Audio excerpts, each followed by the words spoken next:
The sun was just beginning to rise, painting the sky with a soft golden glow as people hurried through the busy airport. It was one of those mornings when everyone seemed to be in a rush. Luggage wheels rolled across the floor, children laughed and cried. Announcements echoed through the speakers, and travelers checked their phones or tickets again and again. The air was filled with the usual noise and movement that came with the beginning of a new travel day. In the middle of this ordinary scene stood a man who did not blend into the crowd. His name was Staff Sergeant Michael Reynolds. He was tall, straight-backed, and dressed in a perfectly pressed military uniform. Every button shone, every line was clean, and the shoes he wore were polished so well that they reflected the lights of the terminal. His eyes were calm, serious, and full of quiet strength. He was not just another passenger catching a flight. He was on a mission, one that carried a deep meaning. Michael was a sentinel of the old guard, the elite soldiers who guard the tomb of the unknown soldier. That duty alone was one of the highest honors in the military. But today, he had been chosen for something just as important. He was escorting the remains of a fallen soldier home to their family. For him, this was not just a duty. It was personal. It was about respect, honor, and love for someone who had once served the same country with courage. He held his orders carefully, the document tucked safely inside his jacket. He had walked through security quietly, showing his credentials. People had noticed him, though. Some gave respectful nods. Others simply stared, curious. There was something about the way he carried himself, a stillness, a sense of purpose that made him different from everyone else rushing to their gates. Michael's heart was steady, but inside, he felt the weight of the mission. He had done this before, but it never got easier. Each time was a reminder that freedom was not free. Behind every folded flag was a story, a family, and a promise. The soldier he was escorting today had once stood in uniform too, had once laughed with friends, and had once written letters home. Now, their journey had ended, and Michael was there to make sure the final trip was done with the respect they deserved. He made his way to the gate where the flight was about to begin boarding. There were families waiting with sleepy children, business travelers in suits checking emails, and elderly couples talking softly while holding hands. To them, this was just another flight. To Michael, this was something sacred. He approached the counter slowly. Two airline staff members stood behind it, checking passengers' tickets and making announcements. One of them, a woman in her early 40s, smiled politely as Michael stepped forward. She noticed his uniform, but didn't immediately understand the reason for his presence. "Good morning, sir," she said in a professional but friendly voice. "Are you on this flight?" "Yes, ma'am," Michael replied, his voice calm but firm. "I am traveling under escort orders. I am accompanying a service member who is being transported on this flight." Her smile faded slightly as she processed what he had said. She glanced at the other staff member, a younger man, who looked confused. The woman asked him to check something on the computer, while she looked back at Michael. "Double quotes, sir. I understand," she said slowly, "but right now, boarding has not started yet. You need to wait with the other passengers." Michael remained composed. He was used to misunderstandings like this. Most people at airports had never encountered a military escort before. Still, he spoke clearly and respectfully. "Ma'am, under military protocol, I need to be on board before the other passengers. I am escorting the remains of a fallen soldier. I have the official paperwork here." He reached into his jacket and presented the folder. The woman took it carefully and glanced at it, her eyebrows lifting slightly as she began to realize the seriousness of the situation. Before she could say anything else, the young man behind the counter leaned forward and whispered something to her. "I understand, but we still can't board anyone yet," she said after a pause. "We have procedures to follow too." A quiet tension began to fill the air. Michael did not move. His posture stayed straight, his expression respectful but firm. He had been trained for moments like this. He knew how to wait, how to speak without anger. This was not about him. It was about the soldier he was accompanying. Behind him, some passengers began to notice what was happening. A man in a suit leaned forward to listen. A young woman with a backpack looked up from her phone. A child tugged on his mother's sleeve, whispering a question. Michael stood silently, hands clasped behind his back. He had carried this kind of duty before. Every time, he remembered the families waiting on the other side. Mothers, fathers, brothers, sisters, they would be standing on a tarmac, their hearts heavy, waiting for that flag-covered casket to arrive. For them, this was not just a flight. It was the last chapter in a story that mattered. The woman at the counter finally called her supervisor. Michael could hear only parts of the conversation. Words like military escort, protocol, and priority boarding floated through the air. Her face slowly changed from uncertainty to understanding. But the younger man next to her still seemed unsure, and the delay continued. Michael took a slow breath. His mind went back to his training. Every sentinel of the old guard learned to move with quiet strength. Every ceremony they performed was done with flawless precision. Every step, every salute, every turn was meant to honor those who could no longer speak for themselves. That same respect guided him now, even when faced with confusion. Minutes passed. But to the passengers watching, it felt longer. The murmur grew louder. Some people started to feel impatient, not fully understanding why the man in uniform was not moving like everyone else. But others began to sense that this was not an ordinary situation. A woman standing near the gate leaned over to another passenger and whispered, "I think he's a soldier." The other nodded. "Yeah, maybe something important." Meanwhile, Michael stayed still. He had learned long ago that silence sometimes spoke louder than words. Finally, the supervisor arrived, a middle-aged man with a kind but serious face. He immediately recognized the uniform and the folder in Michael's hand. His eyes softened. He walked around the counter to stand in front of him. "Sergeant Reynolds." The man asked quietly. "Yes, sir," Michael replied. "Thank you for your service," the supervisor said, his voice low but full of respect. "We'll take care of this right now." He turned back to his team and gave clear instructions. The younger staff member's expression changed from confusion to realization. The woman who had spoken earlier lowered her eyes slightly, as if silently apologizing for not understanding at first. But the brief delay had already caught the attention of everyone in the boarding area. The whispers had grown into a soft wave of conversation. People wanted to know why this soldier was standing at the gate, why boarding hadn't begun, why something felt different. Michael didn't explain. He didn't have to. The moment would speak for itself. As the supervisor picked up the radio to make an announcement to the flight crew, Michael looked out through the large airport window. On the tarmac, a service vehicle was parked near the plane. Inside it was the casket covered in a carefully folded American flag. It was being handled with quiet care, just as it should be. Michael's chest tightened slightly. He had escorted soldiers before, but each time was different. Each time, he thought of their families. Each time, he imagined the silence in their homes after the knock on the door. Each time, he remembered why his job mattered. Behind him, a little boy tugged at his mother's hand again. "Mom," he whispered, "why is the soldier standing there?" The mother knelt down and whispered softly, "He's helping someone get home, sweetheart. Someone very special." The boy didn't fully understand, but he grew quiet. Sensing the weight of the moment, inside, Michael kept his composure. But there was something powerful in the air now, an energy slowly building. The ordinary morning at the airport was beginning to change. People who had been focused on their coffee, their boarding passes, their phones, were now looking at one man standing tall and still in front of a boarding gate.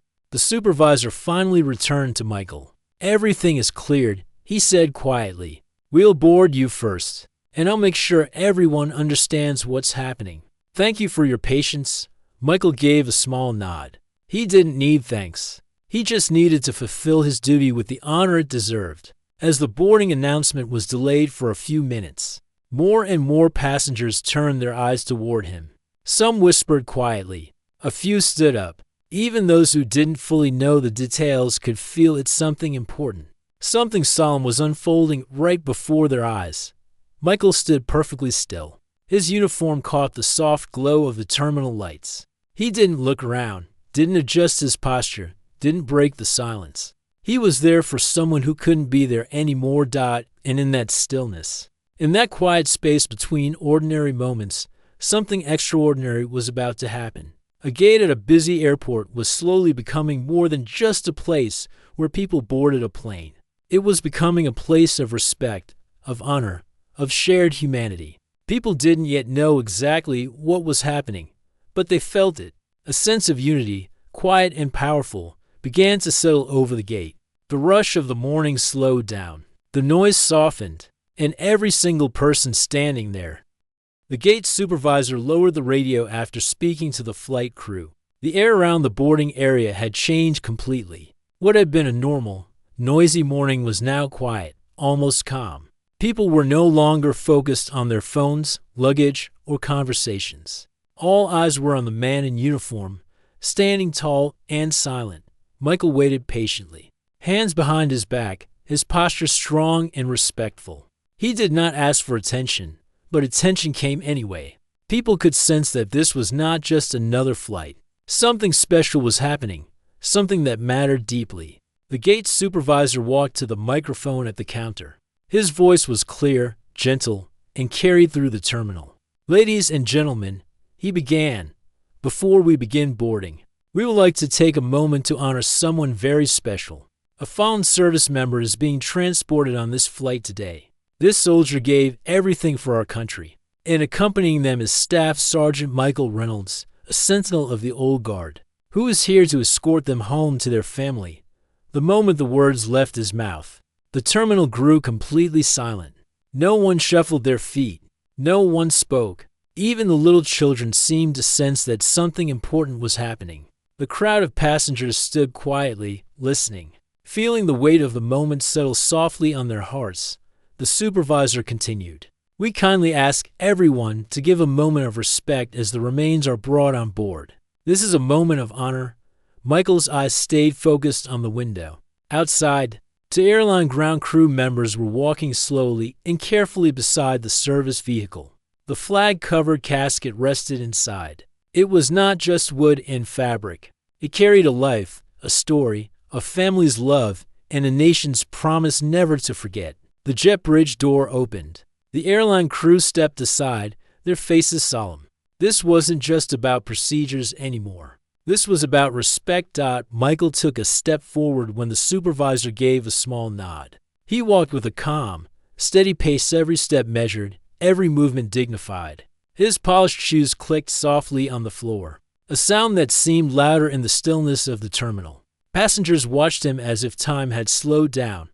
Behind the window, the ground crew gently lifted the casket from the vehicle. Their movements were slow, deliberate, full of care. They were not just doing a job. They were part of something much bigger. One of the crew members placed a hand softly over his heart. Another bowed his head for a second. As the casket reached the foot of the jet bridge, Michael stopped and straightened his posture even more. He raised his hand in a perfect salute. Every line of his body reflected discipline, respect, and pride. It was a salute not just from him but from the entire unit he represented, from the country that soldier had served. The passengers at the gate felt a lump in their throats. A woman standing with her teenage son gently placed her hand on his shoulder. An older man, a veteran wearing a small pin on his jacket, slowly stood up and saluted as well. Then another man removed his hat and placed it over his heart. A mother whispered softly to her daughter, explaining what was happening. Soon, one by one, people began to stand. A quiet wave of respect moved through the crowd like a soft wind. The casket was slowly brought up the jet bridge. The crew's steps were quiet and careful, as if the floor beneath them carried more than weight. It carried meaning. Michael remained at attention the entire time, his salute unwavering. The captain of the plane, who had come out of the cockpit to stand at the aircraft door, stood straight with his hand over his heart. The flight attendants, usually cheerful and busy with boarding, now stood silently with their hands folded, their faces full of quiet emotion. When the casket reached the aircraft door, Michael lowered his salute slowly, with perfect precision. He walked forward and followed the casket up the jet bridge. The sound of footsteps echoed softly through the space. Passengers watched in silence as the door closed gently behind them. No one moved. No one complained about delays. No one sighed impatiently. It was as if the entire airport gate had turned into a place of quiet unity. For a brief moment, everyone was connected by something greater than themselves inside the plane. The casket was carefully secured.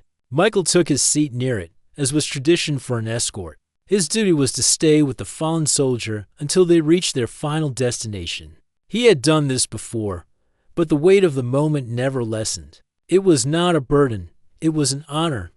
Back in the terminal, the gate supervisor returned to the microphone.